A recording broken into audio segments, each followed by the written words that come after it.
გამარჯობა, ეს არის გადაცემა ექიმები და როგორც ყოველთვის დღეს მე ნინო დათო და ლევანი ვისაუბრებთ თქვენთვის მეტად საინტერესო სამედიცინო თემებზე. ვიდრე მთავარ თემებზე გადავიდოდეთ, ერთ უცნაურ ამბავზე მინდა შევაჩერო თქვენი ყურადღება. ბოლო პერიოდის განმავლობაში ძალიან საინტერესო გახდა ლევანის Facebook გვერდის დათვალიერება, სადაც ბავშვის სასუნთქი გზებიდან ამოღებულ სხვადასხვა უცხო სხეულებს ვაწყდებით ხოლმე და მინდა რომ თქვენს გაგიზიაროთ. ამ რამოდენიმე დღის წინ მეც ვნახე ერთი ძალიან საინტერესო ფოტო. ეს იყო ელვა შესაკრავის ფოტო, რომელიც ლევანმა ბავშვის ტრაქეიდან ამოიღო. მოგვეყევი, აბა როგორ გადაცდა ეს შესაკრავი მას? მოდი ჯერ ის მოგვიყევი, როგორ მოხდა ეს ბავშვთან ახლა. იცი, მაგას ვერ მოგიყვებით, იმიტომ რომ არავინ არ იცის და არც თვითმხილველი არ არის და ბავშვი თვითონ ვერ ყვება, იმიტომ რომ 10 თვის არის. შესაბამისად, როდის მოყვება? ეს ბავშვი მიიყვანეს შეტევითი ხველის ჭივილებით საავადმყოფოში, სადაც გადაუღეს რენტგენი, გამოჩნდა ეს ელვა შესაკრავი და დამირეკეს ტელეფონი და მითხრეს, რომ ესეთი პაციენტი ყავს, რომელთანაც სავარაუდოდ ტრახეაში უნდა იყოს ელვა შესაკრავიო და მე ვუთხარი მოსაცმელი გახადეთ და ისე გადაუღეთ რენტგენი თუ ვიფიქრე, რომ ტანსაცმელის იმას ყიდავდნენ, იმდენად დაუჯერებელი იყო, მაგრამ რომ მოიყვანეს ჩვენს კლინიკაში დამატებით რენტგენი გავაკეთეთ და ნამდვილად დავადასტურეთ, ასე ვთქვათ, რომ ტრაქეაში უნდა ყოფილიყო ეს ელვა შესაკრავი, საკმაოდ რთული ამოსაღები იყო. ერთადერთი რამაც ეს ბავშვი გადაარჩინა, იყო ის პოზიცია, რომელ პოზიციაში ტრაქეაში დაფიქსირდა ეს უცხო სხეული. ამ უცხო სხეულის პოზიცია უდნავ მაინც რო შეეცვალა, ძალიან ცუდად დამთავრდებოდა ყველაფერი. მე საყლაპავიდან ამოღებული დიდი ლურსმის ფოტო მახსოვს ლევან, თუ არ ვწდები. ეს 1 წლის ბავშვის საყლაპავიდან ამოიღე, ხო? კი, ეს 1 წლის ბავშვი საყლაპავში იყო. ეს ბეტონში შესაჭედებელი. ხო, ბეტონის ლურსმას ეძახიან ხოლმე. ამ ტერმინოლოგიაში ეხა ვერ ყვევი ნელ-ნელა მე. 1 წლის ბავშვის ხელში, აი ეს რატო ხდება? დაძმანი იყვნენ ოჯახში, მცირეწლოვანი ბავშვები და ერთ-ერთმა როგორც ათამაშო ისე მიაწოდა და პატარა მადგა და პირში ჩაიდო და სხვათა პრობლემა დაინახეს, როგორ ჩაიდო პირში ბავშვმა, ესე მივარდნენ ამოღებას ცდილობდნენ და აი ამ გაწამაწიაში გადაყლაპა, ანუ გაიჭედა, ასე ვთქვათ, საყლაპავში. აი ესე ჩანდა რენტგენოგრამაზე და ძალიან მაღალი რისკის ქვეშ იყო ეს ბავშვი, იმიტომ რომ თავისუფლად შეიძლებოდა ამ საყლაპავის დაზიანება მომხდარიყო. არა უშუალოდ ამოღების მომენტში თვითონ აი ამ დიდ უცხო სხეულს წვეტიანს შეეძლო დაეზიანებინა საყლაპავი, რაც სიცოცხლისთვის საშიში მდგომარეობაა და ძალიან ცუდად შეიძლებოდა ეს ყველაფერი დამთავრებული, მაგრამ გაგვიმართლა პაციენტსაც, მეც და სულ ყველას და ეს ორივე ბავშვი თავს ძალიან კარგად გრძნობს. აპლოდისმენტები. ცოტა ხანში ექიმებში რა მეთოდი არსებობს სტრიების მოსაშორებლად? მაიკო, როგორ გზნობ თავს? უმკვნელო არის. უმკვნელოდ გზნობ თავს? ძალიან კარგი. არ გავაზვიადებ თუ ვიტყვი რომ თანამედროვე მედიცინის უმთავრესი გამოწვევა არის კიბო. დაავადება, რომელთანაც მედიცინა ჯერჯერობით უძლურია და რომელსაც მთელი ძალებით ვებრძვით. თუმცა ხშირ შემთხვევაში მისი დამარცხება სამწუხაროდ ვერ ხერხდება. ავტისებიანი სიმსივნე ნებისმიერ შემთხვევაში საშინელი დიაგნოზია, მაგრამ კიდევ უფრო რთულია, როდესაც ასეთი დიაგნოზი ახალგაზრდას ან ბავშვს დაესმის. სამწუხაროდ არსებობს კიბოს სახეობა, რომელიც უმეტესად სწორედ ბავშვებს და ახალგაზრდებს ესხმის თავს. ეს არის ოსტეოსარკომა, ძვლის კიბოს ერთ-ერთი ყველაზე გავრცელებული და ვერაგი ფორმა.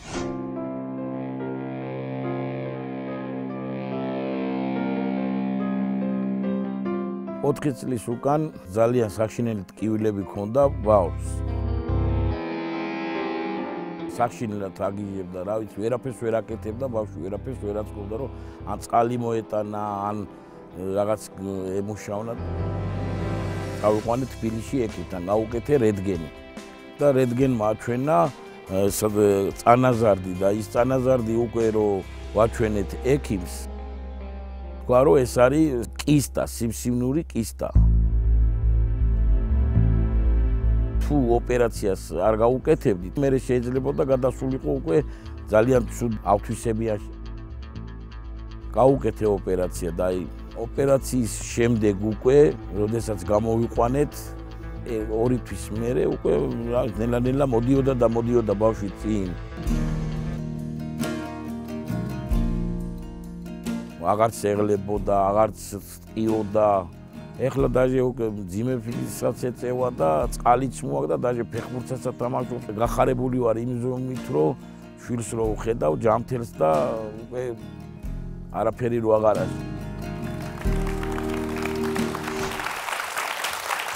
ძალიან საიდუმლო ამბავი ბედნიერი დასასრულით. ამიტომ აუცილებლად უნდა შევხვდეთ ადამიანს, რომლის დამსახურებაც არის ის, რომ ეს ამბავი ასე კარგად დასრულდა. მიესალმეთ კლინიკა ინოვას ტრავმატოლოგიურ ორთოპედიული სამსახურის უფროსი რამაზ აღლემაშვილი. გამარჯობა, მოგესალმებით. ახმაროს წყალს შემოგთავაზებთ. დროულია მე მგონი. ყველაფრისთვის სასარგებლოა ეს წყალი და ამიტომ ყველა სტუმარს თავაზობთ ხოლმე. თან გემრიელიც არის. პირველ რიგში ძალიან დიდი მადლობა ბატონ რამაზ იმისათვის, რაც ახლა ჩვენ ვნახეთ. ახალგაზრდა ადამიანი, რომელსაც ავთვისებიანი წანაზარდი აქვს, ძვალზე სიმსივნეს ამარცხებს თან ისე, რომ კიდური შენარჩუნებულია. ეს ძალიან დიდი ამბავია და მისასალმებელია, რა თქმა უნდა. როგორც ისიც კი ნებისმიერ ძვალზე შეიძლება გაჩნდეს ადამიანის ორგანიზმში, მაგრამ ყველაზე ხშირად რომელი ძვლებია საფრთხის ქვეშ, თუ შეგიძლიათ ამ მულაჟის დახმარებით რომ გვაჩვენოთ. გაახალგაზრდავდა სიმსივნე, ძალიან ადრეულ ასაკში ძალიან ხშირად ხდება. უმეტეს შემთხვევაში ხდება იუნგის სარკომა, ოსტეოსარკომა, ხონდროსარკომა. უფრო ხშირად ჩნდება ბარძაყის როკების ზედა ნაწილში, გიგანტური უჯრედოვანი სიმსივნეები, ციბრუტების საპროექციო არეში, მხრის ბორცვის საპროექციო არეში და ესე იგი თითქმის პირველადი სიმსივნეები უფრო ხშირად მოიცავს ლულოვან ძვლებს. საყრდენ მომოძრავებელი ძვლებს, რომელსაც ვეძახეთ, ეს არის ბარძაყი, წვივი, მხარი, წინა მხარი.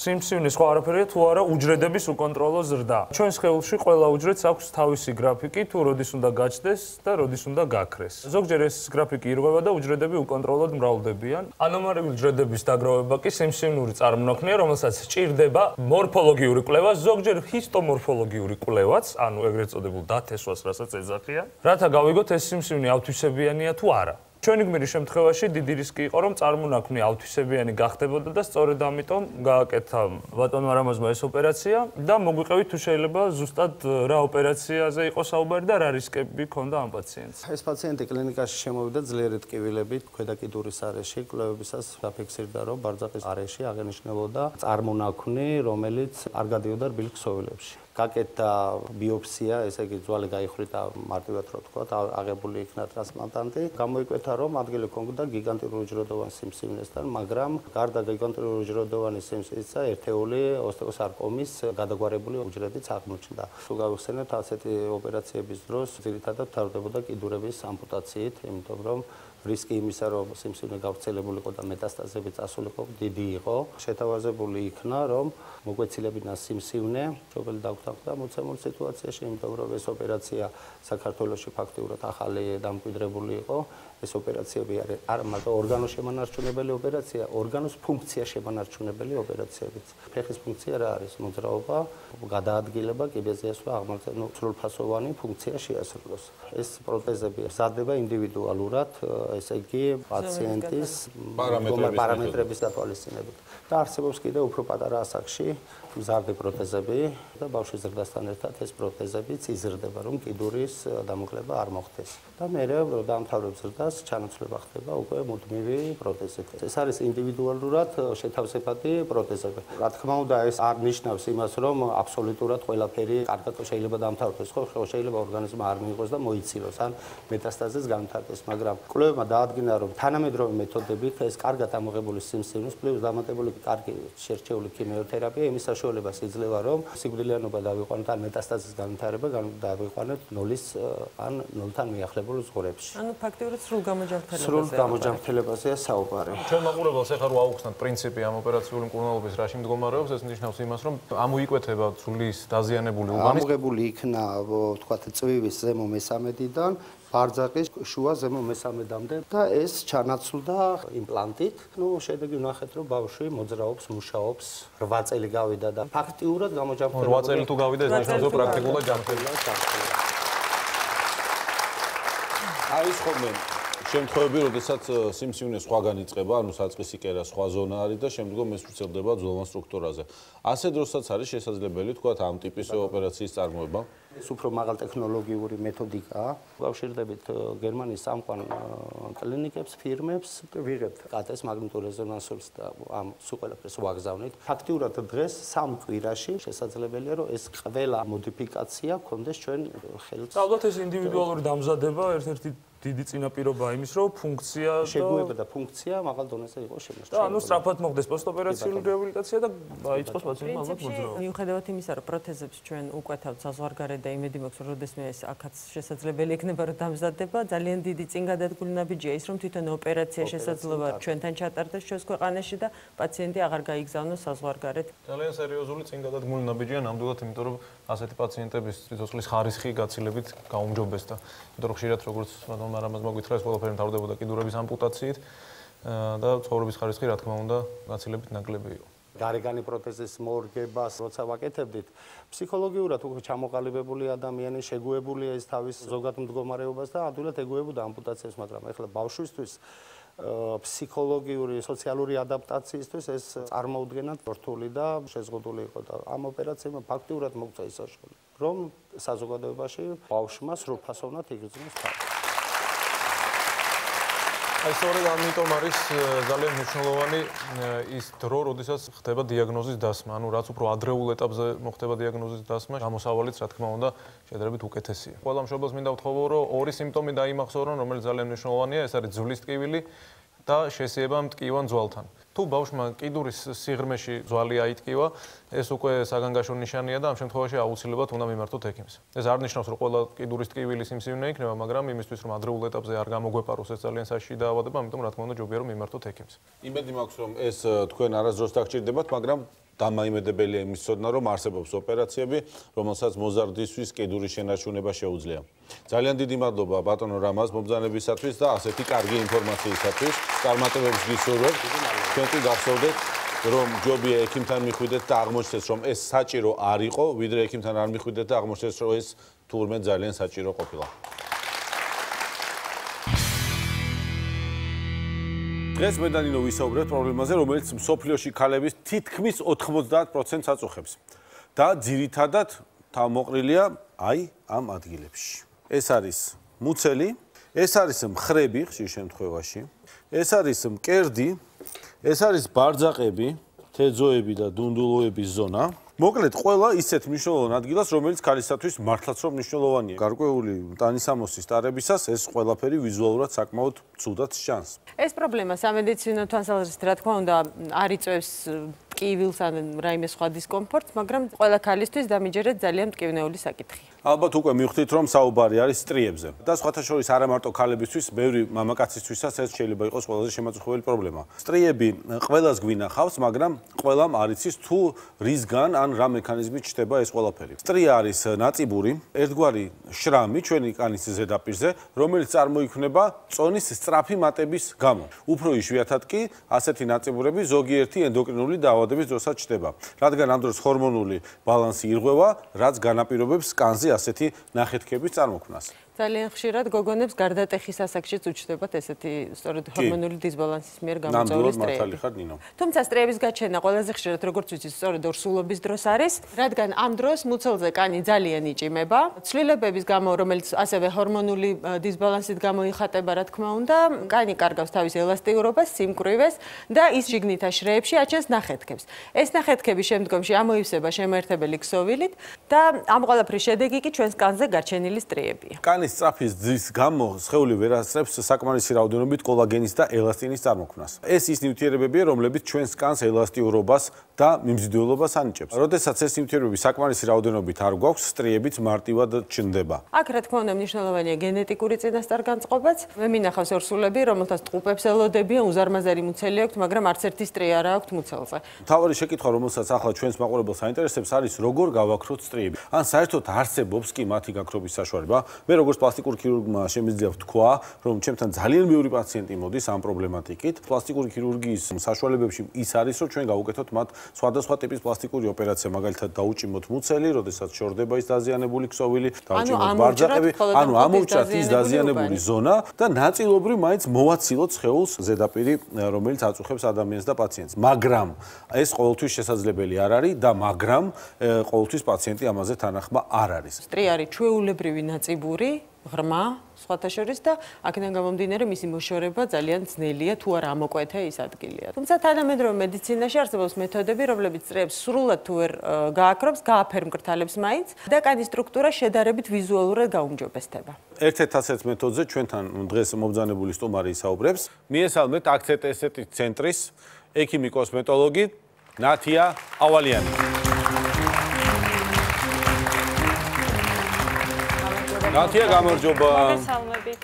მიირთვი ბახმაროს წყალი, ძალიან სასარგებლოა კანისთვის განსაკუთრებით როგორც. ძალიან დიდი მადლობა. გითხარით, რა თანამედროვე საშუალებები არსებობს იმისათვის, რომ ჩვენ სტრიებისგან გავთავისუფლდეთ ან თუნდაც ნაწილობრივ გავიმჯობესოთ მდგომარეობა? მოკლედ 21 საუკუნეში სტრიები ერთ-ერთი ყველაზე მტკივნეული საკითხი არის ქალბატონებში და არა მხოლოდ ქალბატონებში, ასევე მამაკაცებში. დღევანდელ დღეს დანერგილი არის უახლოესი ტექნოლოგია აქცენტ ესთეტიკ ცენტრში, ეს არის უახლესი აპარატი აქცენტ ულტრა V, რომელიც ამიერკავკასიაში არის მხოლოდ 2 და ერთ-ერთი არის საქართველოში, ჩვენს კლინიკაში. ანუ არსებობს აპარატი, რომელიც აკრობს ამ სტრიებს, ან მეტნაკლებად აუმჯობესებს მაინც მის მდგომარეობის სტრუქტურას. დიახ, ანუ რა ვთქვათ, რომ საერთოდ აკრობს 100%-ით, ეს არ იქნება მართალი და ექიმები 100%-იან გარანტიას არასდროს ვაძლევთ პაციენტს. სადავდება სტრიის ზედაპირი. უფრო ესთეტიური ხდება, მაქსიმუმ 70%-ით ვიღებთ შედეგს და რაც შეეხება ხანდაზმულობას სტრიის, ანუ ეს დამოკიდებული არის სტრია არის, ვთქვათ, 1 წლის, 20 წლის, 15 წლის ძალიან მნიშვნელოვანი. სად არის უფრო მაღალი ეფექტურობა? მაღალი ეფექტურობა, რა თქმა უნდა, არის დასაწყისში, როცა არის საწყისი სტადია, თქვათ, თუ არის ახალი ნამშობიარები, ახალი წონის კლება თუ არის, ამ შემთხვევაში ვიღებთ უფრო მაღალ შედეგს. თუმცა ესეც არ არის საკმარისი, იმიტომ რომ მნიშვნელოვანია კანის სტრუქტურაც. კანი თუ არის ელასტიური ამ შემთხვევაში და პაციენტის ასაკის, რა თქმა უნდა, ანუ რეგენერაციას აქვს ძალიან დიდი მნიშვნელობა. მოკლედ 100 ჯერ გაგონილს ერთხელ ნანახი ჯობიაო, ამიტომ დროს ნუ ღარ დავკარგავთ. მარცხენა მხარეს ჩვენ გვაქვს პატარა სამედიცინო კაბინეტი მოწყობილი ახლა. ახლა ვესწრებები მე მაიკოს და თეას. ძალიან მიხარია რომ მოხვედით ჩვენთან გადაცემაში. მაიკო, თავადია შენ როგორ ხარ? ძალიან დიდი მადლობა იმისათვის რომ საშუალება მოგვეცი რომ ვნახოთ რა არის ეს სტრია და როგორ შეიძლება მათი მოცილება თუნდაც ნაწილობრივ. პირველ რიგში გვაჩვენე რა ზონაზე ვაპირებთ მუშაობას და ამ პროცედურის წარმოებას. დიახ, ვაპირებთ დამუშავებას მუცლის ზონის. არსებობს 3 კატეგორიის სტრიები. ჩვენ აქ გვაქვს საქმე საშუალო სიმძიმის კატეგორიის სტრიებთან. არსებობს მსუბუქი, რომელსაც ძაფისებრს უწოდებენ. ანუ უფრო წვრილი რომელიც არის შედარებით, დიახ? შედარებით წვრილია. საშუალო კატეგორიის და არის მძიმე, რომლის დიამეტრი სტრიის 1 სანტიმეტრს აღემატება. გასაგები, ამ შემთხვევაში საშუალო მდგომარეობასთან გვაქვს. მე მაქვს შეკითხვა, რამდენი ხნის არის ეს სტრიები? 22 წლის. კარგით. თეა, ახლა მოდით შევუდგეთ ძირითად ეტაპს. რას აკეთებთ ახლა თქვენ? ეხლა ვამუშავებთ დაზიანებულ ზონას, მხოლოდ არ ვეხებით ჯამთელ კანს. დიახ. ანუ თქვენ ეხა ეხებით აი ამ აპარატის თავის მეშვეობით უშუალოდ სტრიის ზედაპირს, ხო? სანამ თქვენ ამ პროცედურას დაასრულებთ, მოდი ნათია, თქვენ აგვიხსენით თუ როგორ მოქმედებს ეს აპარატი, რით უნდა ველოდოთ ეფექტურობას? მოკლედ ეკრანზე ნაჩვენები არის RF pixel ტექნოლოგია, ეს არის რადიოტალღა, მიკროპლაზმური, რომელიც მიკროჩანაჭრევებს ეკრანზე ჩანს, როგორ მიკროჩანაჭრევებს ის წყალობით ხდება შემართებელი ქსოვილის აორთქლება. შემდგომ ეფექტის გასაუმჯობესებლად ჩვენ ვიყენებთ impact ტექნოლოგიას, ეს არის ультრავგერა, ხდება ანუ ვაკუუმის სისტემა რო წარმოვიდგინოთ, ანუ შეტუმვით ხდება არსებული კოქტეილების შეყვანა ღრმად ქსოვილში. იქამდე სადამდეც გვაქვს ჩანაჭრევი გაკეთებული. ანუ ჩანაჭრევის სიღრმეს ვირჩევთ ჩვენ თვითონ. არსებული პრობლემიდან გამომდინარე სტრიის სიღრმის ხარისხის შეფასების შემდეგ და უკვე იმის მეშვეობით, ანუ ჩანს თუ როგორ ღრმად ხდება პრეპარატის შეყვანა კანკერში. ანუ ეს ნათია მე როგორც მივხვდი, არის ერთი კომპლექსური პროცედურა, ხო? ეს არ არის ცალ-ცალკე თქვა, ერთ დღეს ერთი პროცედურა გაიკეთო, მეორე დღეს მეორე. ეს არის კომბინაციაში, ანუ კომბინაციური სამკურნალო მეთოდია, რომელიც ანუ აუცილებელია. ახლა ჩვენ მაიკო რეგენერაციას ეხმარება, ანუ ახლა რასაც გააკეთებს თეა, როცა გვაქვს უკვე დამუშავებული, კანი არის გაწითლებული და შემდგომ უკვე გადავდივართ პრეპარატის შეყვანას. ეს გვეხმარება რეგენერაციაში და ამოივსება უკვე აღარ იქნება. რამდენი ხანი გრძელდება ეს პროცედურა საშუალოდ? აი დავუშვათ მუცელზე. პროცედურის ხანგრძლივობა, რა თქმა უნდა, გააჩნია ზონას, მუცლის შემთხვევაში მაქსიმალური დრო ალბათ დაგჭირდება სადღაც 20 წუთი RF ტექნოლოგიით და დაახლოებით ალბათ 5 წუთი პრეპარატის შეყვანა უკვე კანქვეშ. და რა ვადაში ეტევა ეს პროცედურა? ორ კვირაში ერთხელ ტარდება პროცედურები, სწრაფად ხდება ანუ აღდგენა, სწრაფად მიდის რეგენერაცია, ორ კვირაში უკვე შეგვიძლია განმეორებით პაციენტის დაბარება. თუ შეიძლება რომ ქირურგიული ჩარევების შემდეგ გამოვიყენოთ ამ ნაწიბურებისთვის ეს ტექნოლოგია. დიახ, ამ ნაწიბურების შემთხვევაშიც გამოიყენება იგივე ტექნოლოგია, როცა არის კანი ამოჭმული, ჩაღრმავებული, უკვე დაზიანებული როცა არის. დაზიანებული როცა არის, ხდება ზედაპირის, მკვდარი ქსოვილების აშრევება და იქაც მსგავსად ამ პროცედურისა ხდება პრეპარატის, ოღონდ სპეციალური პრეპარატის უკვე პოსაკნის შემდგომ უკვე რაც შეიძლება რომ გამოვიყენოთ, რომ ცხიმიანობაც დაარეგულიროს, რეგენერაციაში ხელი შეუწყოს და მალე აღდგეს და იქაც ორ კვირაში ერთხელ ვატარებთ პროცედურებს. მოდით ვიდეოში ვნახოთ ახლა თუ როგორ კეთდება ეს ყველაფერი.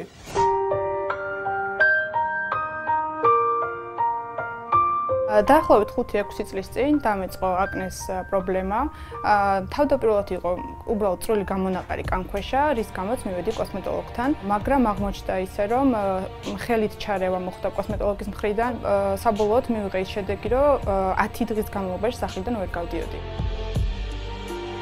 ანთების შემდგომ სახეზე გაჩნდა უკვე ნაწიბურები, აუცილებელი გახდა აპარატურული მეთოდით მკურნალობა. ეს აპარატი არის უახლოესი ტექნოლოგია. რაც შეეხება აკნეს მკურნალობას, პროცედურა გრძელდება 40 წუთი.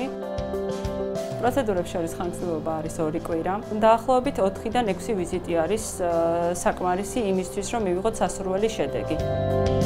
უკვე ჩავიტარე 3 პროცედურა. შედეგი შეიძლება ითქვას, რომ არის საოცარი. ახლობლებიც კი ამბობენ, რომ საოცარი ცვლილება გაიცადა ჩემო კანმა. თეა, თქვენთან რა ხდება? ჩვენ ვამუშავებთ კოქტეილით, რომელიც უწყობს ხელს რეგენერაციაში. ძირითადი პროცედურა, რასაც თქვათ, მაიკომ აღნიშნა, რომ ცოტა უსიამოვნო შეგრძნება მხოლოდ ეს დასრულებულია. ცოტა კანი გაწითლდა და ახლა შემდეგი ეტაპი არის კოქტეილის შეყვანა იმ ზონებში, რომელიც თქვენ დაამუშავეთ.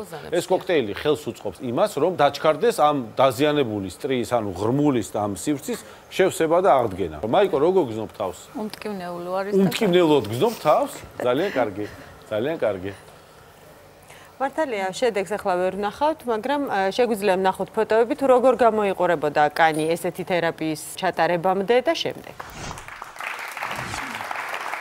მეგონი გასხვალდა თვალსაჩინოა გოდა. კი, რა თქმა უნდა და მე მინდა ვკითხო აქვე ნათიას, რამდენი ხნის ინტერვალია ზუსტად ამ განსხვავების მისაღწევად საჭირო? ეს არის 1 თვე, 3 თვე, 6 თვე?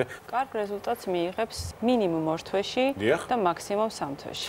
მინდა გითხრათ, რომ 2 და 3 თვე ასეთი მდგომარეობის გაუმჯობესებისათვის არაფერი არ არის, აბსოლუტურად, მით უმეტეს ეს არის უმკურნალო პროცედურა, ძალიან მარტივი ამ ყველაფრის წარმოება და ხელმისაწვდომია, როგორც ვიცით. და გამოიყენება ყველგან, სხეულის ნებისმიერ ნაწილზე. გამოიყენება სხეულის ნებისმიერ ნაწილზე, ეს არის კერდის ზონა, ეს არის თუ ხელი, ფეხი, მუცლის ზონა.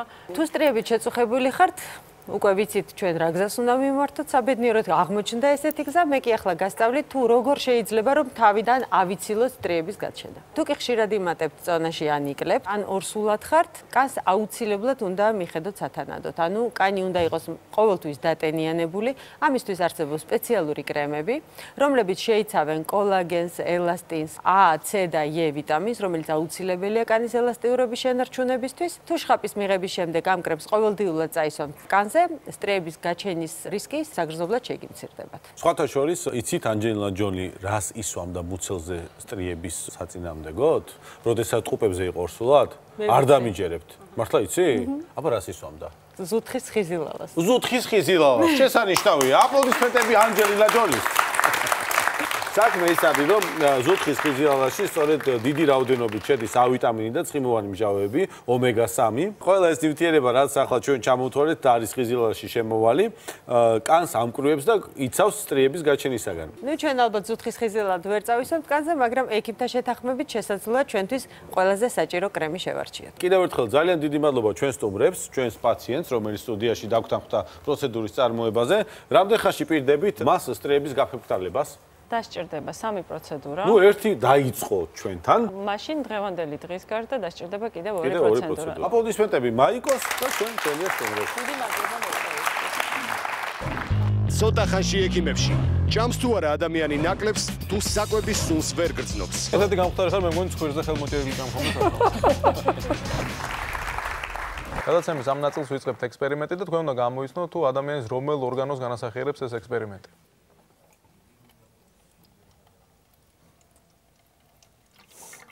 კოდე, აბა რა გავაკეთე ხან?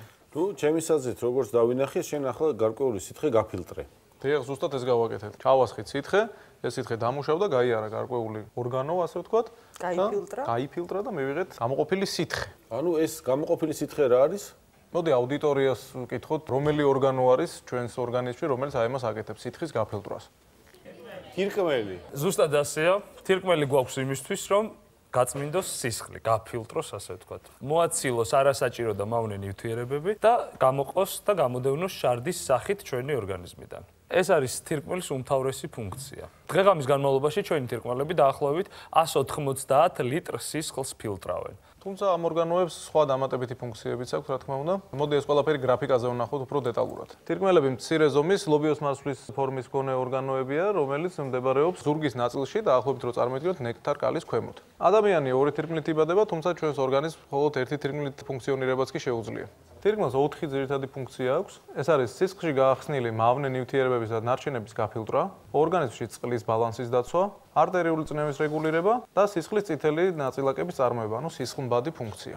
ამ ყველაფერს აკეთებს მხოლოდ და მხოლოდ ჯანმრთელი თირკმელი, თუმცა სამწუხაროდ ქრონიკულად მიმდინარე დაავადებებს, სამშობიარო დეფექტს ან მიღებულ ტრავმას თირკმელების დაზიანება და თირკმლის ფუნქციის მოშლა შეუძლია. რა ხდება მაშინ, როდესაც თირკმელები თავის ფუნქციას აღარ ასრულებენ?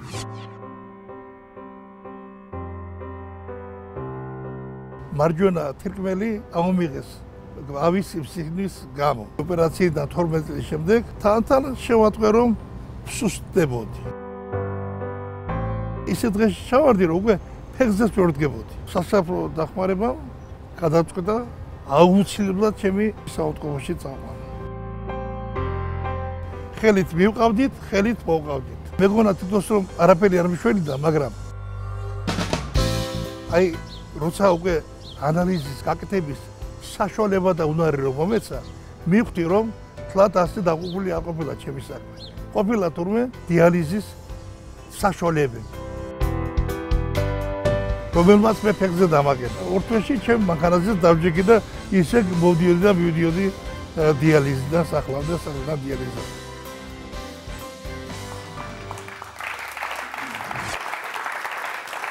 დიალიზი ანუ თირკმლის ჩანაცვლებითი თერაპია არც ისე მარტივი პროცედურაა და პაციენტებს ამ პროცედურის ჩატარების დროს საკმაოდ დიდი მხარდაჭერა სჭირდებათ. როგორც ოჯახის წევრების, ასევე ექიმების მხრიდანაც. ჩვენთან სტუმრად არის ექიმი, რომელიც ჩვენი ვიდეოს გმირის დიალიზის პროცესს უწევს მეთვალყურეობას. მიესალმეთ შპს ვიავიტას დიალიზის და ნეფროლოგიის ცენტრის სამედიცინო სამსახურის უფროსი, მედიცინის დოქტორი გიორგი ფარხოსელი. გამარჯობა გიორგი, მადლობა მოგზაურობისთვის, თავდადით. პირველ რიგში ბახმაროს წყალს შემოგთავაზებთ, იმიტომ რომ წყალი მით უმეტეს დიალიზის პაციენტებისთვის მნიშვნელოვანია, ვიცით ეს ყველამ.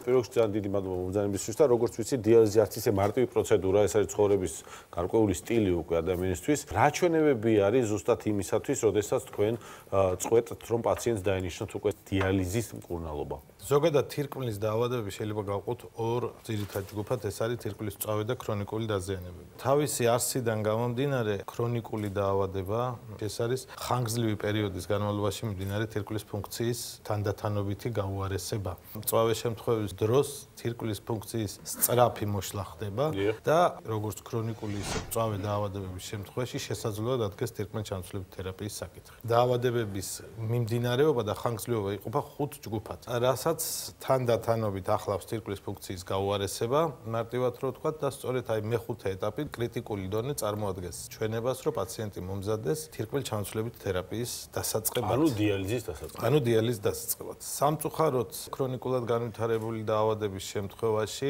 მწვავედან განსხვავებით თირკმლის ფუნქციის აღდგენა პრაქტიკულად არ ხდება. სამწუხაროდ. გამოსავალი არის ერთი, ეს არის თირკმლის ჩამოცვლების თერაპია და რასაკვირველია ტრანსპლანტაცია. ანუ გადანერგვა თირკმლის. როდესაც თირკმლის ფუნქციის 80-90% იკარგება, მაშინ ექიმები იყენებენ ტერმინს თირკმლის უკმარისობის უკანასკნელი სტადია და იძლევიან დიალიზის ჩატარების რეკომენდაციას. დიალიზის ორი სახეობა არსებობს, თუმცა ყველაზე გავრცელებული ფორმა არის ჰემოდიალიზი. ამ პროცედურის დროს ორგანიზმიდან ხდება სისხლის გარეთ გამოტანა, ასე ვთქვათ. სისხლი გადის სპეციალურ ფილტრში, რომელსაც ეწოდება დიალიზატორი. დიალიზატორში სისხლს მოშორდება არასასურველი ნარჩენები და არასასურველი ნივთიერებები და ზედმეტი სითხე. გასუფთავებული გაფილტრული სისხლი დაუბრუნდება ისევ ორგანიზმს. ჰემოდიალიზი ეს არის ორგანიზმის შინაგანი გარემოს მოდივების შენარჩუნება.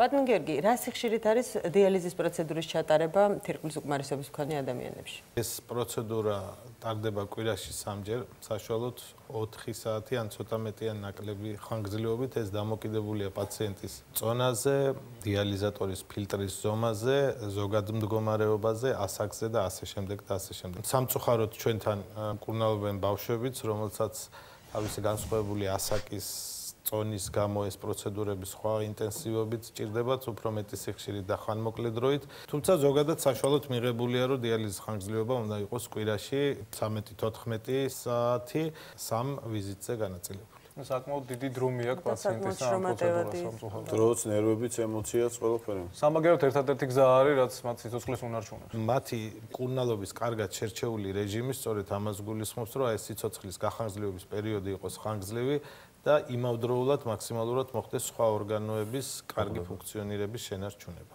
რა შემთხვევაშია პაციენტი მუდმივ დიალიზზე, რა შემთხვევაშია დროებით დიალიზზე და აუხსნათ ის, რომ არსებობს პრეცედენტი, როდესაც ადამიანები ჩანაცვლებით დიალიზის თერაპიის შემდეგ ისე უბრუნდებიან ჩვეულებრივ ცხოვრების წესს, ანუ თავიანთი თირკმელი იღდგენს ფუნქციას.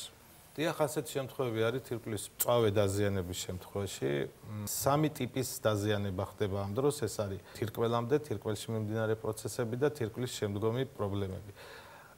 ასეთ დროს, როდესაც სისხლში აზოტოვანი პროდუქტების მატება ხდება, ზედმეტი სითხის შეკავება, ელექტროლიტური დისბალანსი, თუ ამის მართვა მოხერხდა თირკმელი ჩანაცვლების თერაპიის გარეშე, ეს არის საუკეთესო გამოსავალი. მაგრამ ზოგჯერ საჭირო ხდება მწვავე შემთხვევებში ამ ჰემოდიალიზის პროცედურების ჩართვა და კარგი გამოსავალი არის ის, რომ ეს არის პოტენციურად შექცევადი, თუმცა ხდება ზოგჯერ შემთხვევები, როცა ეს თირკმლის ნაკლევანება სტოვებს, საბედნიეროდ უმრავლეს შემთხვევაში პაციენტი არის პრაქტიკულად ჯანმრთელი და ეს თირკმელი გარკვეული დროის განმავლობაში იწყებს ადეკვატურ ფუნქციონირებას. მოდით მაყურებლისთვის რომ მეტად გასაგები იყოს, ჩამოვთვალოთ კონკრეტულად, მოკლედ რა თქმა უნდა, რა დაავადებები იწვევს თირკმლის მწვავე უკმარისობას და რა დაავადებები იწვევს ქრონიკულ უკმარისობას, რომელსაც მივყევართ სწორედ გამოუსწორებელ ცვლილებებამდე თირკმელებში. ყველა რეკომენდაცია სამედიცინო თქვენს კარგად მოგეხსენებათ იწყება ცხოვრების წესის შეცვლით რა. ჯანმრთელი ცხოვრების წესი არის ჯანმრთელობის სათავე. თირკმლის ქრონიკული დაავადებების შემთხვევაში განსაკუთრებული მნიშვნელობა ენიჭება ქრონიკულად მიმდინარე დაავადებებს, როგორც არის ცუდად კონტროლირებადი ყურადღებოთ მიმდინარე მაღალი არტერიული წნევა, ეს არის სისტემური დაავადებები, რევმატიული დაავადებები, ასევე ენდოკრინული დაავადებები, მათ შორის შაქრიანი დიაბეტი ძალიან აქტუალური, უროლოგიური პრობლემები და რასაკვირველია გლომერულონეფრიტები, რომელიც შეიძლება დაიწყოს მწვავედ, მაგრამ შემდგომ მიიღოს ქრონიკული ანთება, რომელიც არ არის სწორად ნამკურნალი. ეს მიზეზები არის ის, რომელსაც დროთა განმავლობაში მივყავართ თირკმლის ქრონიკულ დაზიანებამდე. თითოეულ თირკმელს მილიონამდე უმცირესი ფილტრი აქვს.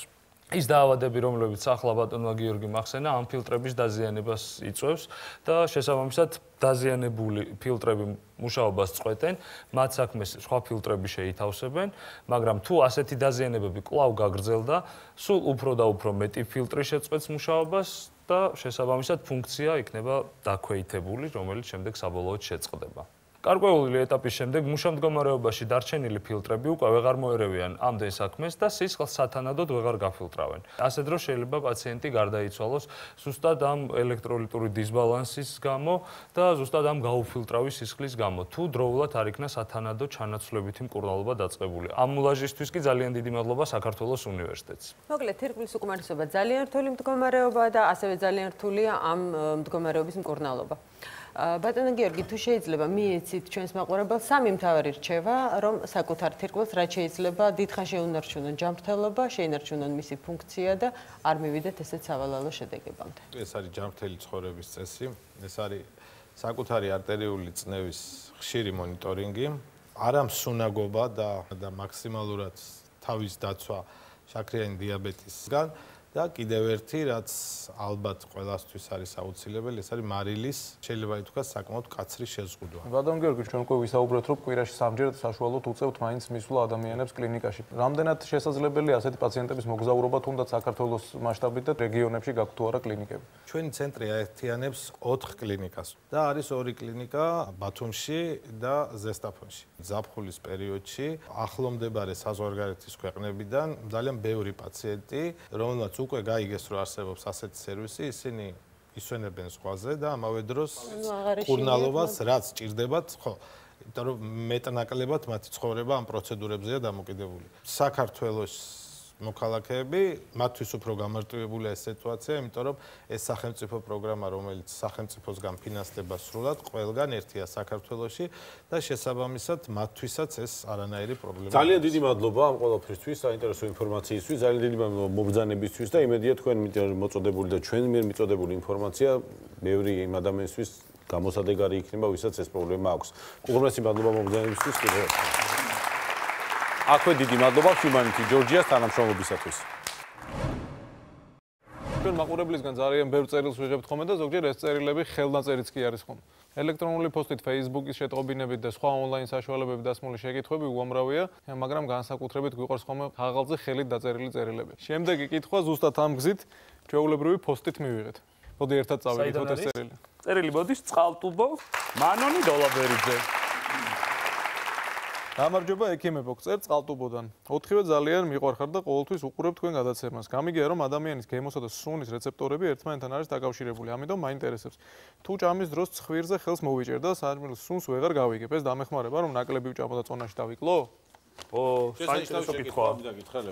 დღეს ამ კითხვის ავტორი წყალტუბოდან ჩვენთან სამწუხაროდ ვერ ჩამოვიდა, მაგრამ სამაგეროდ ჩვენ დავპატიჟეთ სხვა ადამიანი მისივე მშობლიური კუთხიდან. როცა ჩავა, იმედია პასუხს ჩაუტანს. მოკლედ ექიმებთან სტუმრათა ყველაზე ენერგიული ტელეწამყვანი ნანუკა ჟოჟოლიანი. გამარჯობა ნანუკა. წყალტუბოდან. ნახე როგორები ვართ ჩვენ? ვინ მოიფიქრებდა ასეც თუ არა ჩვენ? კი, რომანტიული ფორმით წერილის გამოგზავნას. წყალს შემოგთავაზებთ? არა გაზიანს. ნანუკა, შენ ესეთი გამختარი ხარ, მე მგონი ცხვირზე ხელმოჭერილი ჭამხომი ხარ. ან წყალტუბო ძირითადად სტილობს წონის კლება. წონის პრობლემა გვაქვს? კარგია. შენ რას ფიქრობ ამაზე? გითხარი აბა? იცი რა არის? მე მგონია რომ თუ პირში კარგი გემო გაქვს, ანუ რეცეპტორები განვითარებული, რატომღაც მგონია რომ ბევრად უფრო მოიმატებ, იმიტომ რომ გემრიელი საჭმელს სრთულად შეელევი. ანუ პრინციპში ეთანხმებია მაგრამ დაახლოებით ეთანხმება რომ ცხვირზე თუ ხელი მოვიჭირე დავიკლებ. არა, ცხვირზე თუ ხელი მოვიჭირეთ, არა, გემო თუ დაკარგული გვაქვს. გასაგები, მოდი ახლა ჩავატაროთ ექსპერიმენტი და გავიგოთ, მართლა შეიძლება ადამიანმა დაიკლოს, ანუ ნაკლების საკვები მიირთვას იმ შემთხვევაში თუ სუნს ვერ გზნობს. კარგი, მე ეს უნდა მოვიჭირო. ანუ ესე შენ უკითხავად მზად ხარ რომ მიიღო ექსპერიმენტში მონაწილეობა. რა თქმა უნდა, აპლოდისმენტები სანამ ცხვირზე მოიჭერდეთ, ნანუკა. ხოლოდ ცხვირზე მოიჭირე. სათვალე უნდა შევცვალოთ. სათვალე შევცვალოთ ახლა აი ამითი. კამპერებში მიდი. ნანუკა ფაფუ. ნამდვილად ვერ ხედავს ვერაფერს. ნამდვილად. ეს ზაცუდია ცხვირში რო გაჭედილი ხარ. ხო, ცოტა ხმა შეგეცვალა, მაგრამ ნანუკა ყურში ხო გესვის ავსტავარია კარგად. ერთადერთი ეკრა შეუძლია აღიქვას. მოკლედ ჩვენ ამ მაგიდაზე დაფარულ პროდუქტებს უნდა დავხადოთ თავი, რომელსაც ჩვენ ვერ ხედავ, რა თქმა უნდა. და დავიწყოთ ჩვენი პატარა ექსპერიმენტი. ტესტი ნომერი 1. შენ არ გეტყვი რას მიირთმევ, ვერც ხედავ, ვერც სუნს გზნობ და უნდა გასინჯო. უნდა თქვა რა არის? უნდა თქვა რა არის? პრიზი რა მაქვს? პრიზი გაქვს ისე ჩვენთან მოხვედი გადაცემაში, ეგ არის პრიზი. დავიწყოთ. მომეცი ხელი. მოგვიჩა. ვერა. ფრედო? მომეცი, არაფერი ნუ გეშინია, ცუდი არაფერი არა. ისეც არაფერს არ გაჭმევ, ნუ გეშინია, რო არ იჭმევ. აი აღწერე რა არის ისე მოგვიყევი. ხალი. მე მგონია რომ ხალია. რაზე მიხვდე? ძირითადი რა იყო? აი რა რითი მიხვდე? გემო იგძენი. კარგი, მომეცი ისევ ხელი. ცხვირზე კარგად მოუჭირეთ. გამომართვი. ხელით ბავა კონტროლ. სინჯე. როგორია მოგვიყევი, ვინ არის, რა არის? აი მახასიათებლები, წნეანია, ტკბილია, ხრაშუნა, გილია. ვაშლია? გემო რო არაფერს არ აქვს, იცით რასაც? მაგრამ რო ხომ მიხდი რომ ვაშლია? კი, ვაშლია ჩემს. ესე იგი აქვს გემო. კი, მაგრამ ცოტა უფრო გიჭირს, ანუ გავდა ეს ორი ერთმანეთს. გადავინაცვლოთ ახლა შემდეგი ექსპერიმენტისკენ. დათო, შეიძლება? კარგი. დავიწყოთ ახლა შემდეგ. შესანიშნავი რამგელი სახე. პირდაპირ ხო? მარწყვია. მარწყვია, მარწყვია, შეგეშალოს. მე არ გიჭირს. სკვირი ნამდვილად დახშულია ეს. კი და ცოტა უკვე მიჭირს. კარგი, მაშინ სწრაფად წავიდა შემდეგი პროდუქტი. კიდე გააღებირი უცებ. ყოვზით მოდის რაღაცა. მაწონი. კარგად იცნობს ამ გემოს. უნდა დაფიქრება ეგრევე. ამაჭა მეფში დღეა. ერთი დღეა ნამდვილად ეკუთვნის აპლოდისმენტები. ოღონდ გამოვიწყდი როგორ შევიდა. ესე იგი აღმოჩნდა რომ ხუყნოს არა გაქვს. გემო არა ვარგა. გემო არ ვარგა ეს. არა, ეს აღმოჩნდა ნამდვილად. ესე იგი ახლა თავიდან ბოლომდე უცებ ორი სიტყვით მოგვიყევი, რა განსხვავებაა? გინდა ჩვეულებრივად გასინჯო ესე. არა, იცით რა არის? მოკლედ მსხალს ქონდა ის აი ოდნავ მივხვდი რომ მსხლის გემო ქონდა. გემო როგორ ჩას იკარგება, როცა ყნოსვა არ გაქვს. აი ამ ორ შორის განსხვავება რითი იგრძენი? აი რაღაცა ეს ცოტა მომჟავო იყო ბაშლი და მსხალი ცოტა უფრო წვნიანი იყო და მივხვდი რომ მსხალი იყო, თუმცა ერთმანეთს ძალიან გავდა ჩემთვის და ამ დროს ცხოვრებაში ძალიან არ გავს ერთმანეთს. ანუ აქედან დასკვნა არის ის, რომ ცხვირი თუ გაქვს დახშული. ვერ მივხვდი რომ მარწყვი იყო, აი მითი. კონსისტენცია. შეხები. ტესტის შედეგებმა კიდევ ერთხელ გვაჩვენა ორი რამ. პირველი ის, რომ ადამიანს საკვებს შეიგრძნობს გემოსა და სუნის კომბინაციით და მეორე, როცა გემოსა და სუნს შორის რომელიმე გამოთიშულია, ადამიანს ოდნა უჭირს, მაგრამ ახმა მეტნაკლებად მაინც შეუძლია იმისი თუ რას მიირთმევს. საერთოდ საჭმლის გემოს ახმას როგორ ვახერხებთ თუ გაქვს ამ მექანიზმზე რამე წარმოდგენა, რამე ინფორმაცია თუ გააჩნია როგორი ღორია ადამიანი რომელიც ჭამს. თუ ჩემს ლაპარაკობთ ყველანაირად აღვიქვავ. ყველაფრით. კანზე შეხებითა? კი, ყველაფრით აღვიქვავ. ნუ თითქმის დაადასტურა ეგ ამბავი რომ ყველანაირად აღიქვავს საჭმელს, მაგრამ თლათ ეგრე არ არის. არა. აბარით გემოს რეცეპტორით? შემცეული გაქვს ალბათ რომ მენას აქვს ძალიან მცირე ზომის ბუსუსები, ხავოები ანუ. ეს ბუსუსები არის ის რეცეპტორები, რომელიც ზუსტად აღიქვამენ იმ გემონურ და თვისობრივ სტრუქტურას საკვებისას. ყველა რეცეპტორი დაგეშილია, ასე ვთქვათ, კონკრეტული გემოს ასაქმელად. ზოგს აკისრია ტკბილის შეგრძნება, ზოგი მწარეს გზნობს, ზოგი მჟავეს, ზოგი მლაშეს და ასე შემდეგ. რეცეპტორი გზავნის თავის ტვინში ამ ინფორმაციას, თავის ტვინი უცებ პასუხობს და ადამიანმა იცის, რომ მარილიანი საკვები მიიღო. ერთ დავამატებ, რომ ამის გარდა რომ სხვადასხვა რეცეპტორებია, თვითონ ენაზე სხვადასხვა ადგილას არის განლაგებული მწარეს და ტკბილის აღქმის რეცეპტორები. ანუ ერთ ზედაპირზე ესე გაშლილად არ არის. თქვათ, უკანა ნაწილი აღიქვავს უფრო მწარეს, წინა ნაწილი უფრო ტკბილს, გვერდები უფრო მჟავე, მლაშე ცხარე და ანუ ენაზე სხვადასხვა ზონებად არის ეს აღქმის რეცეპტორები დაყოფილი. ჭამის დროს ყნოსვის დახშობა ძალიან ცუდი აზრია. ეს კი არ გახტუნებს, არამედ შეიძლება პირიქით გაგასუქოს კიდეც. საქმე იმაშია, რომ როდესაც ადამიანი ცუდად აღიქვამს გემოს, არომატ შესაბამისად, უფრო მეტი საკვების მიღება უნდა იმისთვის, რომ ეს გემო იგრძნოს და იკმაყოფილოს თავისი შიმშილი და ეს სურვილი გემრიელი საკვების მithმევისა, ამიტომ შეიძლება მან უფრო მეტი შეჭამოს.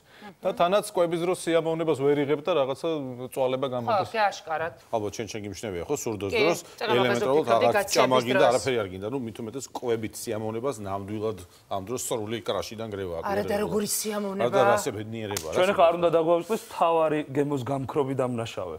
თავარი გემოს გამქრობი თამბაქო. ეს იცი. თამბაქო თავარი მტერია ყველაფრისთვის, მათ შორის გემონური თვისებრების აღქმისათვის. საერთოდ ცნობილია, რომ სიგარეტის ბოლი ასუსტებს გემოს აღქმელ რეცეპტორებს, ამიტომ მწეველები უფრო ნაკლებად აღიქვავენ საკვების გემოს. და ზუსტად იგივე სიტუაცია არის იმისთვის, რომ დაიკმაყოფილონ ეს სურვილი მოთხოვნილება გემრიელი საკვების მithმევისა, უფრო მეტი საკვების ჭამა უწევთ, რომ ეს გემო რაღაცნაირად შეიგრძნოს. ასე რომ მწეველები უფრო მეტს ჭამენ. და მნიშვნელოვანი შეკითხვა გაუჩნდებათ მწეველებს. წეგან მე გამიჩნდა ეს კითხვა და გაუჩნდებათ, დარწმუნებული ვარ, იმიტომ რომ თავიდან სიგარეტს რომ თავსანებებ, ხო სუქთები. მაგრამ სამაგერად გავიგე რომ ორ კვირაში თურმე წონა რეგულირდება, სტაბილურდება და შესაბამისად გაცილებით ეგ მწეველების მოგონილი ყველაზე ცნობილი საბაბია. ის რომ გემოს კარგად ვერ შეიგრძნობ, კიდევ ერთი კარგი მიზეზია იმის სათქმელად, რომ მოწევა ცუდია. რასაც კვამლი დააკლებს კიდე მარილი და შაქარი დაამატებს, იმიტომ რომ ამ დროს მეტად მარილიანი გინდა მიიღო, მეტად შაქრიანი, რომ ეს კონცენტრაცია მეტად იგრძნოს ორგანიზმმა და დაკმაყოფილდა უფრო კარგად. შესაბამისად, ამ მავნე ნივთიერების რაოდენობაც მატულობს. მოდი ჩვენი შეკითხვის ავტორსაც გავცეთ საბოლოოდ პასუხი. წერილზე პასუხი არის ის, რომ ჭამის დროს ცხვირზე ხელის მოჭერა არავითარ შემთხვევაში არ დაგვეხმარება წონის კლებაში. ისიც გამოვარკვიეთ აქვე, რომ არათუ დაგვეხმარება, შეიძლება პირიქით დაგვეხმაროს წონის მატებაში. წონის კლებაში დაგვეხმარება არა სიგარეტს, ჯანსაღი ცხოვრების წესი, საკმაო რაოდენობით წყალი, საჭიროზე ცოტა მეტიც კი შეიძლება წყალი მიიღოს ადამიანმა და ვარჯიში. კარგი ძილი. ჯანსაღი სექსი. აბა რა, ნუ ამოვიდებთ ახლა ჯანმრთელობიდან დიდი ხანი. 370 კალორია იწובה სექსის დროს. ძალიან დიდი მადლობა რომ მიხარეთ თქვენთან სტუმრობა. კარგად. ძალიან დიდი მადლობა. კარგად იყავით, მადლობა. დიდი მადლობა.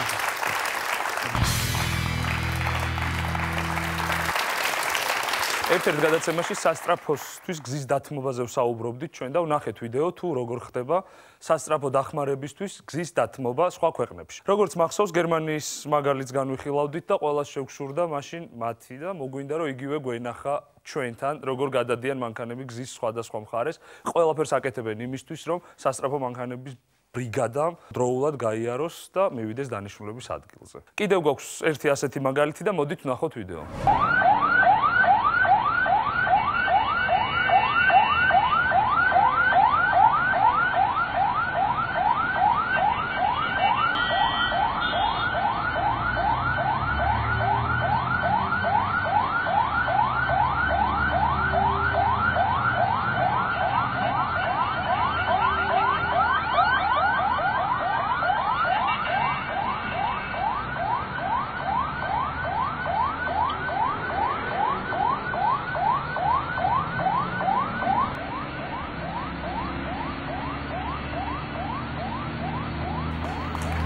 ეს ნამდვილად საქართველო იყო და ძალიან ცოტა ხანია გასული იქიდან, რაც ექიმებში დაიწყო კამპანია დაუთმე გზას სასწრაფოს და გადაარჩინე სიცოცხლე. და მაშინ ვინატრეთ კიდეც რომ ერთ მშვენი ერთ დღეს ასე მოხდება თბილისის ქუჩებშიც და მე მგონი ძალიან კარგი ვიდეო იყო ეხლა. თბილისის ქუჩებში დაწყებულია ის, რაც უნდა დაწყებული იყოს ყველა ნორმალურ მეგაპოლისში, სადაც მოძრაობს უამრავი მანქანა. ძალიან დიდი მადლობა ყველა იმ ადამიანს, ვინც სწორად, არასწორად, მაგრამ მაინც ცდილობს გზა დაუთმოს სასწრაფო დახმარების მანქანას და თავარია რომ დავიწყეთ და დარწმუნებული ვარ ჩვენ მივალთ ზუსტად იქამდე, როდესაც აბსოლუტურად სწორად ორგანიზებულად მოხდება გზის გაყოფა და გაივლის სასწრაფო დახმარების ბრიგადა დაბრკოლების და შეყოვნების გარეშე. ჩვენი კამპანია კი გრძელდება, რა თქმა უნდა.